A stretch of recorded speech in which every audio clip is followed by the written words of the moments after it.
Hi friends, अभी जो topic है दैट इज रिट्स। अभी आपको पता होगा रिट्स कितना इंपॉर्टेंट है और कितनी बार एग्जाम में पूछा जाता है, ये बात आपको पूरी तरह से पता होगी। और पहला क्वेश्चन ये है मेरा कि रिट्स कहाँ से हमने लिया है, जो रिट्स का कंसेप्ट है, ये सोर्स क्या है इसके पीछे। तो ये हमारा यूके पार्लियामेंट या ब्रिटेन का पार्लियामेंट, आप जो बोलिए, ठीक है। ब्रिटेन इज अ सोर्स, वहां से हमने इसको रिट्स को, उसको आपको सोर्स में देखेंगे तो that is called prerogative writs लिखा होगा। अब देखिए इंपॉर्टेंट क्यों है ये, क्योंकि आर्टिकल 32 एक फंडामेंटल राइट का भी पार्ट है, इसको बोलते हैं right to remedies, constitutional remedies का पार्ट है ये। और उसके अंदर 5 टाइप के रिट्स हैं। BR अम्बेडकर साहब ने इसको क्या बोला है, heart and soul of the Indian constitution. अगर ये इसको हम हटा दें तो हमारे पूरे कॉन्स्टिट्यूशन का कोई मतलब नहीं है। ये हमारे कॉन्स्टिट्यूशन का हार्ट है भाई। क्यों, देखिए हमने फंडामेंटल राइट दे तो दिया, अब बात समझिए। पहले फंडामेंटल राइट अवेलेबल है, आर्टिकल 13 से लेकर आर्टिकल 35 तक है। अब आपने दुनिया भर के उसके अंदर फंडामेंटल राइट जोड़ दिए हैं, लेकिन पॉइंट ये है यहाँ पे कि फंडामेंटल राइट कभी अगर हनन हो गया, ओके, या फिर वो वॉयलेट हो गया, तो उसको एनफोर्स कैसे कराना है, किस तरीके से कराना है, रिट्स उसके लिए जारी करने पड़ेंगे। तो वो है हमारा आर्टिकल नंबर 32। अब एक और क्वेश्चन यहाँ पे आता है, क्या रिट्स जो इशू करने की जो पावर है वो सिर्फ सुप्रीम कोर्ट ऑफ इंडिया के पास है? नहीं, वो हाई कोर्ट के पास भी है। That's why it's not the original jurisdiction of the Supreme Court of India। ये बात दिमाग में रखेंगे। सबको लगता है कि रिट सिर्फ सुप्रीम कोर्ट ऑफ इंडिया जारी कर सकता है, नहीं। बस यहाँ पे एक इंपॉर्टेंट पॉइंट ये है कि अगर आपको सुप्रीम कोर्ट ऑफ इंडिया में जाना है रिट इशू कराने के लिए, तो सिर्फ आप फंडामेंटल राइट्स के लिए ही जा सकते हैं। लेकिन हाईकोर्ट में अगर आप जा रहे हैं तो you can go for your legal rights as well along with the fundamental right। तो इसलिए बोलते हैं the writs issuing power of the High Court of India, High Court of India नहीं, High Court is bigger than the Supreme Court of India। Okay, चलिए अब इसका ये सब चीजें हमने बेसिक इंट्रोडक्शन ले लिया। अब बात करते हैं भाई पहले रिट की, हिबस कर्पस। हिबस कर्पस का मतलब होता है टू प्रोड्यूस द बॉडी या to bring the body, but body को लेके आओ। ये हमारा इंडिविजुअल फ्रीडम, जैसे आपको उठा के जेल में डाल दिया, सपोज करिए आपको उठा के जेल में डाल दिया। अब आपके घर वाले गए, अब आपके घर वालों ने आपके बिहाफ में क्या किया, रिट, मतलब सुप्रीम कोर्ट का दरवाजा खटखटाया, सुप्रीम कोर्ट ने रिट इशू किया। अब जो भाई पर्सन है, जो पुलिस वाला है, जिसको बोला भाई कि उस पर्सन को जहां भी है ढूंढ के लाओ, तो आपको सुप्रीम कोर्ट का ऑर्डर लाना ही पड़ेगा। लेकिन अब सिर्फ ये क्या पब्लिक अथॉरिटी के अगेंस्ट किया जा सकता है? नहीं, ये प्राइवेट इंडिविजुअल के अगेंस्ट भी किया जा सकता है। ओके, तो यहां पे कहने का मतलब, जैसे अभी यहां पे सुप्रीम कोर्ट का ऑर्डर्स बहुत सुप्रीम होते हैं। सही बताऊं तो आपको, सुप्रीम कोर्ट है, हाई कोर्ट है, ऑर्डर्स बहुत सुप्रीम होते हैं। अगर उन्होंने किसी पर्सन को बोला ढूंढ के लाओ, तो उसका मतलब लाओ। अब उसमें सारी अथॉरिटीज को लगाना पड़े तो लगाओ, कहने का मतलब ये है। तो इसलिए फॉर द इंडिविजुअल फ्रीडम सबसे इंपॉर्टेंट रिट है। फॉर द इंडिविजुअल फ्रीडम इस सबके अगेंस्ट जारी किया जा सकता है। For the individual, against the private, against the government, सबके अगेंस्ट इशू कर सकता है supreme court of India, high court भी। तो मेरी फ्रीडम अगर डिटेन की जाएगी, मेरे को अगर फ्रीडम मेरी कंस्ट्रेंट की जाएगी, मुझे उठा के कहीं डाल दिया जाएगा, कन्फाइन कर दिया जाएगा, तो मेरे बिहाफ में भी कोई जाके सुप्रीम कोर्ट का दरवाजा खटखटा सकता है और हाई कोर्ट भी जा सकता है, high court of that particular state.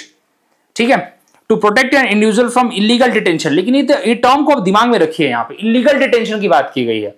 ठीक है, मेरे को मतलब कोई रीजन नहीं बताया गया क्यों मेरे को लेके जाया जा रहा है, मेरे को बस लेके गए और डाल दिया। समझ रहे आप, इलीगल डिटेंशन होता है। अब आर्टिकल 22 क्या बोलता है? आर्टिकल 22 जरा पढ़ेंगे तो इसके ऊपर इसमें बात की गई है कि जब आपको डिटेन किया जाएगा तो आपको रीजन बताया जाएगा। आर्टिकल 22 को समझिए आप पहले, हर आर्टिकल को, फंडामेंटल राइट को थोड़ा जोड़ के देखना है। आर्टिकल 22 बोलता है कि जब मुझे उठा के लेके जाएंगे पुलिस वाले, तो मुझे रीजन बताएंगे, मुझे भी बताएंगे कि भाई किस पर्टिकुलर ग्राउंड पे हम आपको लेके जा रहे हैं। मेरे को 24 घंटे में कहां लेके जाएंगे? मजिस्ट्रेट के पास लेके जाया जाएगा, उसमें अंदर ट्रेवलिंग टाइम नहीं ऐड किया जाता है, और मेरे को एक लॉयर भी दिया जाएगा। अगर मेरे पास उतना कैपेबल नहीं हूं, पैसा वैसा नहीं है मेरे पास, तो मेरे को लॉयर तक दिया जाएगा। तो आर्टिकल 22 के साथ जब मैं रीड करता हूं तो ठीक है भाई, सही बात है। लेकिन अगर ये चीजें नहीं होती हैं, अगर आर्टिकल 22 को फॉलो नहीं किया जाता है, तो डेफिनेटली क्या यहां पे प्रिवेंटिव डिटेंशन भी होगा? नहीं भाई, यहां पे प्रिवेंटिव डिटेंशन नहीं होगा। अब यहां पे देखेंगे कि कौन कौन सी चीजें यहां पे इंक्लूडेड नहीं है, ये दिमाग में रखिए। इलीगल डिटेंशन के अगेंस्ट तो बिल्कुल एनी अथॉरिटी, पर्संस, किसी के अगेंस्ट इशू किया जा सकता है। बस कंसेप्ट क्या होना चाहिए? अनलॉफुली आपको डिटेन किया गया है, लॉ के अगेंस्ट आपको जाके डिटेन किया गया है, जो प्रोसीजर है लॉ का वो फॉलो नहीं किया गया है, तब जाके आप सुप्रीम कोर्ट के इधर जा सकते हैं भाई, हाई कोर्ट में जा सकते हैं। ओके, देखिए, if a person is illegally detain without jurisdiction the court can order their release. ठीक है, जैसे एग्जांपल देखिए, भाई आपका ये है, क्या बोलते हैं, आपका किसी लड़की के साथ अफेयर है, और लड़की का बाप भाई पॉलिटिशियन है, ओके, और आप भाई गरीब परिवार के हैं, तो अब पता चल की बात, मतलब चक्कर उक्कर है कुछ, तो आपको उठा के कहीं डाल दिया, आप पुलिस स्टेशन में गए, एफआईआर लिखवाना, पुलिस भी थोड़ी बहुत इन्फ्लुएंस है भाई, तो पुलिस कुछ नहीं कर रही है, 2 दिन हो गए, 4 दिन हो गए, आप मिल ही नहीं रहे, कुछ पुलिस काम ही नहीं कर रही, बोले हाँ ढूंढ रहे, आप सुप्रीम कोर्ट ऑफ इंडिया चले गए, रिट इशू करा दिया आपने, हिबस कर्पस करा सकते हैं ना आपकी फैमिली वाले आपके लिए, तो supreme court of India police वाले को बोलेगा अच्छा आ जाओ, तो क्या करना है भाई, हिबस कर्पस इशू करेगा, बोले ढूंढ के लाओ, जाओ ब्रिंग द बॉडी, ओके। तो ये कहानी है, यहां पे समझ गया, एग्जाम्पल कोशिश किया मैंने देने का। चलिए अभी क्या क्या एक्सेप्शन है आपके एग्जाम में, ये बहुत इंपॉर्टेंट, वेरी वेरी इंपॉर्टेंट। सब पढ़ा तो देते हैं कि भाई किस चीज के लिए डिटेन किया जाएगा क्या है, लेकिन एक्सेप्शन क्या है यहाँ पे। अगर आपने कोई कंटेम्प्ट ऑफ कोर्ट किया है, मतलब कोर्ट का ऑर्डर्स की अवहेलना की है, कोर्ट का ऑर्डर था आपने फॉलो नहीं किया, तब जाके पुलिस ने आपको धरा है, तब आपको इशू करेगा क्या, नहीं करेगा, ओके।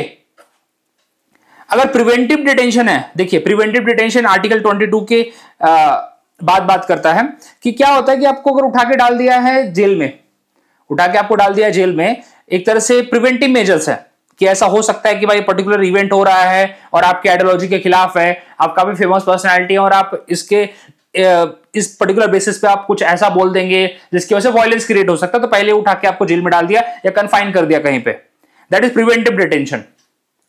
तो उस केस में भाई ये लागू नहीं होगा, ओके। अगर किसी कॉम्पिटेंट अथॉरिटी के ऑर्डर पे, जैसे कि आपने पार्लियामेंट को कोई पर्टिकुलर लॉ है उसको वायलेट किया है, ओके, या कंटेम्प्ट किया है, तो उस केस में आपको डाला गया है, उस केस में आपको उठा के डाला गया है जेल में या कहीं भी कन्फाइन किया गया है, आपकी फ्रीडम रोक लगाई गई है, तो उस केस में ये लागू नहीं होता है, ओके। अभी देखिए एनिमी एलियन है तो आर्टिकल 22 के अंदर प्रिवेंटिव डिटेंशन तो है, लेकिन एनिमी एलियन के लिए नहीं है। एनिमी एलियन मतलब फॉरेनर होता है यहाँ पे। एनिमी एलियन का मतलब ये है कि जो हमारे वैसी किसी कंट्री का जिसके साथ हमारे रिलेशन अच्छे नहीं है, अब वो कोई भी हो सकता है, यहाँ पे मेंशन नहीं है, वो कोई भी हो सकता है। अभी पाकिस्तान से चल रहा है, चाइना चल रहा है, कल के दिन यूएस से भी हो सकता है, कोई बड़ी बात नहीं है, कोई भी हो सकता है। तो इसलिए एनिमी एलियन यहां पे रखा है। तो अगर उसके लिए हमने ये क्लॉजेस नहीं रखे हैं, उसके लिए भाई हम लोग उसको हिबस कर्पस नहीं देने वाले हैं, कुछ इशू नहीं होगा उसके अगेंस्ट, क्योंकि भाई ये स्पाई हो सकता है, नेशनल थ्रेट हो सकता है हमारे लिए, किसको पता। तो ये आपको दिमाग में रखना है, ठीक है। और यहां पे अगर हाईकोर्ट की बात की जाए, देखिए सुप्रीम कोर्ट ऑफ इंडिया के लिए तो जुरिसडिक्शन ऑल ओवर इंडिया है, लेकिन हाईकोर्ट ऑफ इंडिया नहीं होता। हाईकोर्ट की बात अगर करूं मैं, तो हाईकोर्ट अपने स्टेट के बाहर, जो उसका जुरिसडिक्शन एरिया के बाहर हिबस कर्पस इशू नहीं कर सकता है, और रिट इशू करने की पावर सिर्फ हाईकोर्ट और सुप्रीम कोर्ट को ही है, लोअर कोर्ट को नहीं होती है। तो इसीलिए अगर हाईकोर्ट गोवा के लिए इशू कर सकता, हाईकोर्ट ऑफ महाराष्ट्र गोवा के लिए इशू कर सकता है, अपने इसके लिए इशू कर सकता है, अपना महाराष्ट्र के लिए इशू कर सकता है, क्या केरला के लिए करेगा, क्या नहीं करेगा। केरला में अगर अनलॉफुल डिटेंशन हुआ, केरला के लिए नहीं कर सकता, केरला के लिए कोच्चि कोर्ट करेगा, ठीक है। तो ये बात आप दिमाग में रखेंगे कि अगर कोर्ट के जुरिसडिक्शन के बाहर वाला एरिया है तब तो कोर्ट नहीं करेगा, लेकिन सुप्रीम कोर्ट तो ऑल ओवर इंडिया के लिए कर सकता है। तो ये बात थोड़ा सा दोनों में डिफरेंस हो जाता है। चलिए, तो होपफुली आपको समझ में आया होगा हिबस कर्पस क्या है, किसके लिए इशू किया जा सकता है। ये दिमाग में रखिए, अनलॉफुल डिटेंशन होगा। अगर डिटेंशन लॉफुल है तो इशू नहीं किया जाएगा, इस बात दिमाग में बैठा लीजिए आप, लॉफुल डिटेंशन के लिए नहीं किया जाएगा। चलिए मैंडेमस की बात करते हैं। मैंडेमस में वी कमांड, अब इसको देखते हैं जरा क्या बात है इसमें। इसके अंदर कौन कमांड करेगा भाई, of course supreme court of India और हाईकोर्ट कमांड करेंगे यहाँ पे, लेकिन किसको करेंगे, क्या अपन अंबानी भाई को करेंगे, अरे भाई आपको तो एक काम दिया था आपने नहीं किया। भाई वो प्राइवेट इंडिविजुअल है, प्राइवेट कंपनी है, यहां पे किसको किया जाएगा, यहां पे पब्लिक अथॉरिटी की बात हो रही है, गवर्नमेंट सर्वेंट की बात हो रही है। उसको यहाँ पे भाई आप गए कुछ काम के लिए पब्लिक ऑफिस में, और आप जिस चीज के लिए रिक्वेस्ट कर रहे हो आपको काम ही नहीं हो रहा, आपको कोई रिस्पॉन्स नहीं दिया जा रहा है, तो आप जाके हाईकोर्ट में चले जाए और हिबस का मैंडेमस इशू कर देगा वो कि भाई क्यों नहीं किया ये काम आपने, आपको कितने दिन से बोला जा रहा है, ये पर्टिकुलर जो भी सब्जेक्ट है, सो एंड सो सब्जेक्ट, तो उसके लिए पब्लिक ऑफिशियल के अगेंस्ट किया जा सकता है। ओके, क्या यहाँ पे किसी मिनिस्टर के अगेंस्ट किया जाएगा, मिनिस्ट्रियल पोस्ट के लिए, जो नहीं, यहाँ पे मिनिस्ट्रियल के लिए नहीं किया जाएगा, प्रेसिडेंट के लिए नहीं किया जाएगा, गवर्नर के लिए नहीं किया जाएगा, कॉन्स्टिट्यूशनल पोस्ट के लिए आप देखेंगे आपको नहीं मिलेगा ये, प्राइवेट इंडिविजुअल के लिए तो वैसे भी नहीं है ये। और वैसा कोई पोस्ट जो गवर्नमेंट ऑफ इंडिया के अंदर है लेकिन अपने डिस्क्रिप्शन पे है, वो उसकी मर्जी है वो करे या ना करे, ऐसे डिस्क्रिप्शनरी पोस्ट जो बने हैं, ठीक है, उनके अगेंस्ट नहीं किया जाएगा। ऑफकोर्स उसका पावर है, वो बोले नहीं करना है मेरे लिए भाई, टेम्पररी पोस्ट है नहीं करना है उसको, टेम्पररी पोस्ट होता है, कॉन्क्रीट पोस्ट नहीं है वो, उसके लिए नहीं किया जा सकता है। ओके, या फिर मतलब एक तरह से समझिए कि उन चीजों के लिए किया जाएगा जो सब्सटेंसिव नेचर की चीजें हैं, ठीक है। इंफीरियर कोर्ट्स के लिए किया जा सकता है। ओके, बस आपको ये दिमाग में रखना है कि भाई आप अपने काम आपने नहीं किया है, आपको ये काम करना है, सिंपल सी बात है। तो आप बताइए अभी ज्यादा करके किसके लिए जा सकते हैं, गवर्नमेंट के इंस्टीट्यूट के लिए ही जा सकते हैं। ओके, जैसे public official refuse to grant rightful licence the court can compel them to act. बहुत टाइम ऐसे केसेस जाते हैं जो जिसके अंदर डीएम साहब खड़े होते हैं, बोले आपने क्यों नहीं किया बताइए, आपको ये 100 एंड 100 रिपोर्ट्स मांगी थी, आपने पब्लिश नहीं की, आपने दी नहीं, तो बताइए क्यों नहीं दिया आपने। हाई कोर्ट के अंदर ये इनको बुलावा भेजा जाता है, और जब बुलावा भेजा जाता है तो थर थर कांपते हैं, क्यों बुलावा आया है हमें हाई कोर्ट और सुप्रीम कोर्ट ऑफ इंडिया की तरफ से, लिटरली बहुत डरते हैं लोग। ओके, देखिए क्या क्या एक्सेप्शन है, प्रेसिडेंट और गवर्नर के अगेंस्ट इशू नहीं किया जाएगा, because mandamus can not be issued against President of India और the governor for performing their constitutional duty, article number 361, इनके प्रिविलेजेस की बात करता है article 361। Okay, against the private individual और bodies, okay, that not performing the public duty. ये बात दिमाग में रखना कि पब्लिक ड्यूटी उनकी है ही नहीं यार, उनका प्राइवेट है, क्यों करेगा वो। वैसा डिस्क्रिशनरी फंक्शन, वैसा भी अगर कोई पब्लिक पोस्ट है लेकिन जो अपनी डिस्क्रिप्शन पे भाई मैं करना है करूंगा, नहीं करना नहीं करूंगा, बात खत्म, साइड करो, ठीक है, तो उसको उस लेवल की पावर है तो हटा दीजिए, उसको बिल्कुल इशू नहीं किया जाएगा। ओके, या फिर ऐसा कोई it is not issued if the duty is not at arise और not clearly defined and enforceable by law, मतलब ये तो चलिए पढ़ गया ना पढ़ी कोई मतलब नहीं है। कॉन्ट्रैक्ट ऑब्लिगेशन, मतलब ऐसा है पोस्ट जिसमें मतलब सब्सटेंसिव नहीं है, okay, for a time period के लिए है, तो उस केस के लिए नहीं किया जाता है। और legislative function that is parliament और स्टेट लेजिस्लेचर, उनके अगेंस्ट नहीं किया जाएगा। ओके, तो ये चीज आपको पता होनी चाहिए। तो मेंटेनेंस में आपको दिमाग में रखना है कि पब्लिक अथॉरिटीज के अगेंस्ट किया जाता है जो पब्लिक के लिए रिस्पॉन्सिबल है, ये दिमाग में रखिए, आपको क्लियर रहेगा। और सुप्रीम कोर्ट और हाई कोर्ट बोल सकता है why you haven't done the work, तो we command do, so we are commanding please do that. चलिए प्लीज तो छोड़ दीजिए बट डू दैट। अभी प्रोहिबिशन होता है, प्रोहिबिशन में ये बहुत इंपॉर्टेंट है, ये आपके आज मैंने क्वेश्चन कराया था तो उसमें था, जैसे हिबस कर्पस के ऊपर भी क्वेश्चन आया था, प्रोहिबिशन के ऊपर भी था। प्रोहिबिशन में होता है कि हायर कोर्ट लोअर कोर्ट को दे सकता है। अभी क्या supreme court of India high court को दे सकता है? हाँ भाई दे सकता है, क्यों नहीं दे सकता है। यहाँ पे हाई कोर्ट लोअर कोर्ट को बिल्कुल दे सकता है, सुप्रीम कोर्ट लोअर कोर्ट को बिल्कुल दे सकता है, ट्रिब्यूनल को बोल सकता है। ऐसी कोई बॉडी जिसका जुडिशियल नेचर है या क्वाजाई जुडिशियल नेचर है, उसको high court and supreme court prohibit कर सकते हैं। किस चीज के लिए प्रोहिबिट करेंगे? प्रोहिबिट इसके लिए करेंगे कि आप अपनी अथॉरिटी से बाहर जाके एक्ट कर रहे हैं, आप अपने जुरिस्डिक्शनल एरिया से बाहर जाके एक्ट कर रहे हैं, तो प्लीज रुकिए, ठीक है। बट ये दिमाग में रखना है कि किसके लिए किया जाएगा, जुडिशियल और क्वाजी जुडिशियल बॉडी का, जो मतलब जिसका नेचर ये है कि जो जजमेंट पास करता है, वैसी बॉडीज के लिए किया जाएगा। यहाँ पे ऊपर वाले जो थे हिबस कर्पस तो सबके लिए है, अपना मैंडेमस किसके लिए था? पब्लिक अथॉरिटीज के लिए था। लेकिन वहां पे मिनिस्टर और गवर्नर और वैसे डिस्क्रिशनरी पोस्ट को हटा दीजिए आप। तो यहां पे provision judicial quasi judicial exam में डायरेक्टली पूछा जाता है कि कौन सी बॉडीज के लिए कोर्ट्स यहां पे इशू कर सकते हैं। ओके, क्या किया जाएगा भाई? वो ये जुरिस्डिक्शनल एरिया से अगर बाहर जा रहे हैं या कोई केस वैसा है जो उनके अंडर कंट्रोल नहीं है, then to they are taking, they are extending their jurisdiction, तो उनको रोका जाएगा। जैसे अगेन बॉम्बे कोर्ट कोई केस ले रहा है भाई तमिलनाडु का, तो बोले तुम्हारे जुरिस्डिक्शन के बाहर है भाई, ओके, तो उनके ऊपर प्रोहिबिशन इशू किया जा सकता है। ओके, लेकिन अब कहां कहां के नहीं किया जाएगा? एडमिनिस्ट्रेटिव अथॉरिटीज के लिए नहीं किया जाएगा, लेजिस्लेटिव बॉडीज के लिए नहीं किया जाएगा, प्राइवेट इंडिविजुअल के लिए नहीं किया जाएगा। ओके, ऐसी कोई प्राइवेट कंपनी है, बॉडी है, उसके लिए नहीं किया जाएगा। तो देखिए खुद समझिए आप एक तरह से कि क्या प्राइवेट के लिए किया जा रहा है, क्या प्राइवेट के लिए सिर्फ कब किया जा रहा है? हिबस कर्पस में किया जा रहा है। कोई प्राइवेट भी तो किसी का फ्रीडम वो कर सकता है ना, छीन सकता है, उठा के उसको कहीं पे डाल रखा है, कन्फाइन कर रखा है, किसी रूम में बंद कर रखा है, तो उसके अगेंस्ट कर सकते हैं। तो हिबस कर्पस इज फॉर एवरीबॉडी। लेकिन बाकी जब हम पढ़ने लगते हैं तो हमें देखने को मिलता है अच्छा यहाँ पे इनको नहीं किया जाएगा, उनको नहीं किया जाएगा। तो ये दिमाग में रखिए आप यहाँ पे कि judicial and quasi judicial bodies को यहाँ पे किया जा रहा है। देखिए लेजिस्लेटिव बॉडी मतलब पार्लियामेंट एंड स्टेट लेजिस्लेचर, उनके अगेंस्ट यहाँ पे नहीं किया जाएगा। अब उनके लिए अभी देखिए, अभी आप खुद सोच के देखिए, क्या महाराष्ट्र गवर्नमेंट यहाँ पे लॉ बनाएगी कर्नाटका के लिए? कैसे बनाएगी भाई? नहीं बनाएगी ना। तो वो तो जुरिस्डिक्शनल एरिया उनको अपने पता है, अगर वो जाते हैं तो पार्लियामेंट उनको रोक लगा देगा।